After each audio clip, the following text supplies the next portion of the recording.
आज इस वीडियो में हम बात करने वाले हैं वायर रोप स्लिंग कैलकुलेशन के बारे में। इसमें हम जानेंगे कि अगर हमारे पास वायर रोप स्लिंग अगर इंच में है तो उसका हम सेफ वर्किंग लोड कैसे कैलकुलेट कर सकते हैं, और फिर उसके बाद हम जानेंगे कि वायर रोप स्लिंग अगर हमारे पास mm में है तो उसका हम सेफ वर्किंग लोड कैसे कैलकुलेट कर सकते हैं। तो चलिए फिर वीडियो को स्टार्ट करते हैं। तो सबसे पहले जानते हैं कि अगर वायर रोप स्लिंग अगर हमारे पास इंच में है तो उसका हम सेफ वर्किंग लोड कैपेसिटी कैसे निकाल सकते हैं। चलिए फिर एग्जांपल देखते हैं ताकि आपको अच्छे से समझ में आए। कंसीडर करते हैं कि हमारे पास जो है हाफ इंच और 1 इंच की ऐसी दो वायर रोप स्लिंग है। अब हमें जो है इसका सेफ वर्किंग लोड कैपेसिटी कितना होता है हर एक स्लिंग का वो कैलकुलेट करना है। तो सबसे पहले जानते हैं कि हमारे पास हाफ इंच का डायमीटर वाला जो है एक वायर रोप स्लिंग है। अब हम इसका सेफ वर्किंग लोड कैपेसिटी कितना होता है वो कैलकुलेट करते हैं। जैसा कि हम सभी को पता है कि अगर इंच में अगर वायर रोप स्लिंग का अगर डायमीटर अगर होता है तो उसका safe working load capacity calculate करने का जो फार्मूला है वो है d² मल्टीप्लाई बाय 8। यहाँ पर d जो है वो होता है स्लिंग का डायमीटर। अब यहाँ पर जो हमने स्लिंग पहली जो कंसिडर की है वो है हाफ इंच की, तो यहाँ पर हमारे पास स्लिंग का जो डायमीटर है वो है हाफ इंच।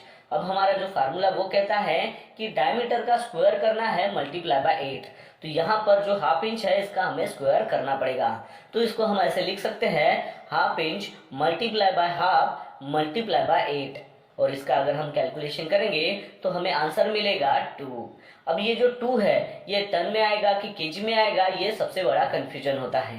तो आपको ध्यान में रखना है कि जब भी हम वायर रोप स्लिंग का इंच में अगर कैलकुलेशन करते हैं तो उसका जो यूनिट होता है वो होता है टन, यानी कि ये जो हमें आंसर मिला है ये टन में मिला है। इसका मतलब ये हुआ कि अगर हमारे पास वायर रोप स्लिंग अगर हाफ इंच डायमीटर की है तो उसका सेफ वर्किंग लोड जो कैपेसिटी होता है वो होता है 2 टन।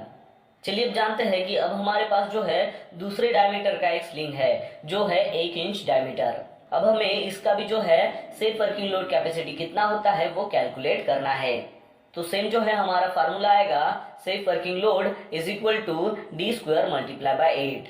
तो सेम जो वैल्यू है ये हम फार्मूले में पुटअप करते हैं और देखते हैं क्या आंसर आता है। तो हम इसको ऐसे लिख सकते हैं safe working load is equal to diameter कितना है यहाँ पर 1 इंच, यानी कि 1 मल्टीप्लाई बाय 1 मल्टीप्लाई बाय 8। अब 1 मल्टीप्लाई बाय 1 क्यों किया, क्योंकि यहाँ पर हमें डायमीटर का स्क्वायर करना है इसलिए। और अगर हम इसका कैलकुलेशन करेंगे तो हमें आंसर मिलेगा 8 टन। इसका मतलब ये हुआ कि अगर हमारे पास वायर रोप स्लिंग अगर 1 इंच डायमीटर की है तो उसका जो सेफ वर्किंग लोड कैपेसिटी है वो हो जाता है 8 टन। तो मेरे ख्याल से अभी आपको कोई कंफ्यूजन नहीं होगा कि अगर आपके पास कोई वायर रोप स्लिंग है और उसका अगर इंच में अगर आपको सेफ वर्किंग लोड कैपेसिटी निकालना है तो आप इजीली इस फार्मूले की मदद से जो है वो निकाल सकते हो। अब ये जो कैलकुलेशन था ये काफी इजी था जो ज्यादातर लोगों को पता है, लेकिन असल बात आती है जब हम वायर रोप स्लिंग का कैलकुलेशन करते हैं वो भी mm में। तो चलिए अब जानते हैं कि वायर रोप स्लिंग अगर mm में है तो उसका हम सेफ वर्किंग लोड कैपेसिटी कैसे निकाल सकते हैं उसके बारे में। तो इसके लिए हम एक एग्जांपल लेते हैं ताकि आपको अच्छे से समझ में आए। तो कंसीडर करते हैं कि हमारे पास दो वायर रोप स्लिंग है, एक का जो डायमीटर है वो है 12 mm और दूसरे का जो डायमीटर है वो है 20 mm, यानी कि दो हमारे पास वायर रोप स्लिंग है। अब हमें कैलकुलेट करना है कि इसका सेफ वर्किंग लोड कैपेसिटी जो है हर एक का वो कितना आता है। तो सबसे पहले देखते हैं कि हमारे पास एक जो स्लिंग है उसका डायमीटर है 12 mm। अब हमें 12 mm डायमीटर वाली जो स्लिंग है इसका सेफ वर्किंग लोड कैपेसिटी निकालना है। तो इसका सेफ वर्किंग लोड कैपेसिटी निकालने का जो फार्मूला है जैसा कि इसके पहले हमने देखा था इससे थोड़ा अलग है। इसका फार्मूला है safe working load is equal to d² multiply by 12.4। तो यहाँ पर d जो है ये स्लिंग का डायमीटर है। अभी आपको एक बात समझना है कि जब भी आप वायर रोप स्लिंग का कैलकुलेशन करते हो अगर इंच में करते हो तो उसका फार्मूला जो है वो अलग आता है, जो है safe working load is equal to d² multiply by 8। और यहाँ पर जब आप वायर रोप स्लिंग का कैलकुलेशन करते हो उसका सेफ वर्किंग लोड कैपेसिटी निकालते हो तो उसका जो फार्मूला होता है वो होता है safe working load is equal to d² multiply by 12.4। तो ये जो डिफरेंस है ये आपको समझना है, इसमें आपको कंफ्यूज नहीं होना है। इंच में निकालते हो तो d² मल्टीप्लाई बाय 8 और mm में निकालते हो तो d² मल्टीप्लाई बाय 12.4। अब हमारे पास जो स्लिंग है वो है 12 mm साइज की। तो हम क्या करते हैं, इसको फार्मूले में पुटअप करते हैं। तो क्या हो जाएगा, 12 मल्टीप्लाई बाय 12 मल्टीप्लाई बाय 12.4, और इसका अगर हम कैलकुलेशन करेंगे तो हमें आंसर मिलेगा 1785। तो यहाँ पर भी आपको थोड़ा कंफ्यूजन हो सकता है।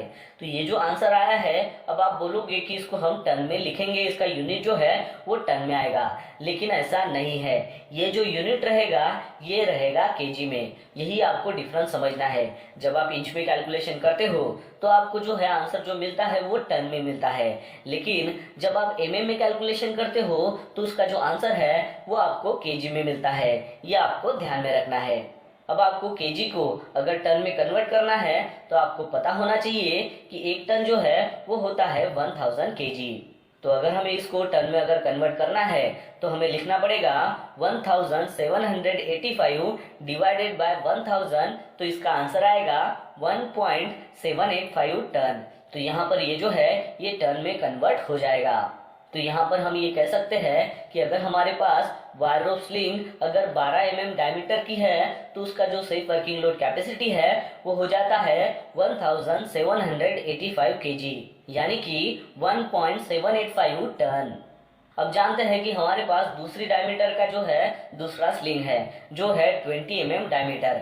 अब इसका भी हमें सेफ वर्किंग लोड कैपेसिटी निकालना है। तो सेम जो है ये वैल्यू हम फार्मूले में पुटअप करते हैं और देखते हैं कि क्या आंसर आता है। तो safe working load is equal to हो जाएगा 20 मल्टीप्लाई बाय 20 मल्टीप्लाई बाय 12.4।